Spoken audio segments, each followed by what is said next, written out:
नमस्कार दोस्तों, आज के इस वीडियो में हम आपके लिए लेकर आए हैं वट सावित्री व्रत कथा, जो इस प्रकार है।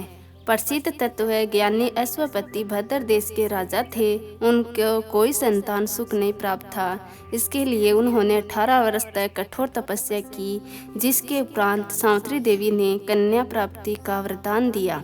इस वजह से जन्म लेने के बाद कन्या का नाम सावित्री रखा गया। कन्या बड़ी होकर बहुत ही रूपवान हुई। योग्य वर न मिलने की वजह से राजा दुखी रहते थे। राजा ने कन्या को खुद वर खोजने के लिए भेजा। जंगल में उसकी मुलाकात सत्यवान से हुई। धूम्रसेन के पुत्र सत्यवान को पति रूप में स्वीकार कर लिया। इस घटना की जानकारी के बाद ऋषि नारद जी ने अश्वपति से सत्यवान की अल्पवायु के बारे में बताया। माता पिता ने बहुत समझाया, परंतु सावित्री अपने धर्म से नहीं डिगी, जिनके जिद के आगे राजा को झुकना पड़ा। सावित्री और सत्यवान का विवाह हो गया। सत्यवान बड़े गुणवान, धर्मात्मा और बलवान थे।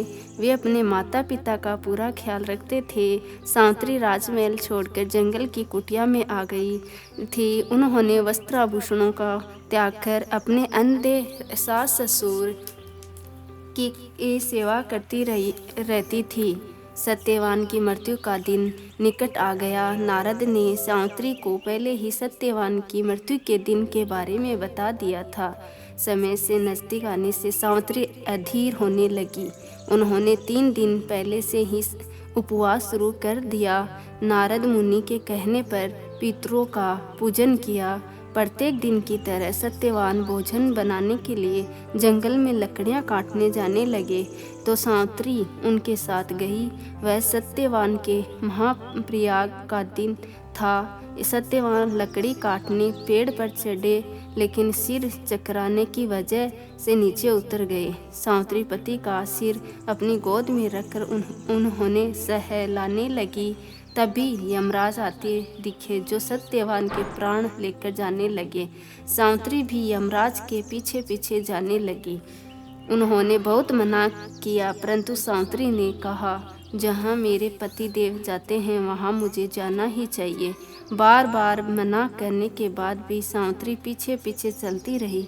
सावित्री की निष्ठा और पति परायणता को देखकर यम ने एक एक करके वरदान में सावित्री के अंधे सास ससुर को आंखें दी, उनका खोया हुआ राज्य दिया और सावित्री को लौटने के लिए कहा।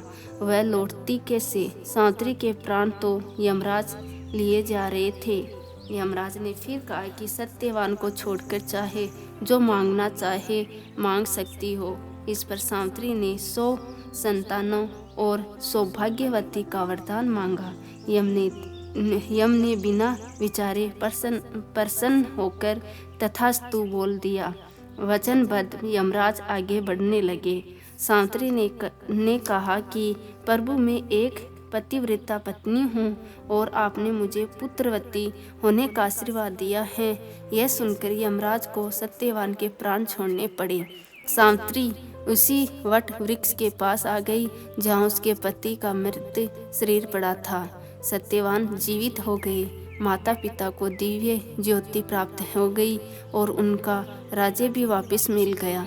इस प्रकार सावित्री सत्यवान चिरकाल तक राज्य सुख भोगते रहे।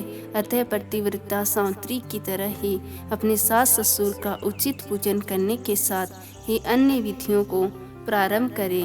वट सावित्री व्रत करने और इस कथा को सुनने से व्रत रखने वाले के वैवाहिक जीवन के सभी संकट टल जाते हैं। जय श्री वट सावित्री माता की।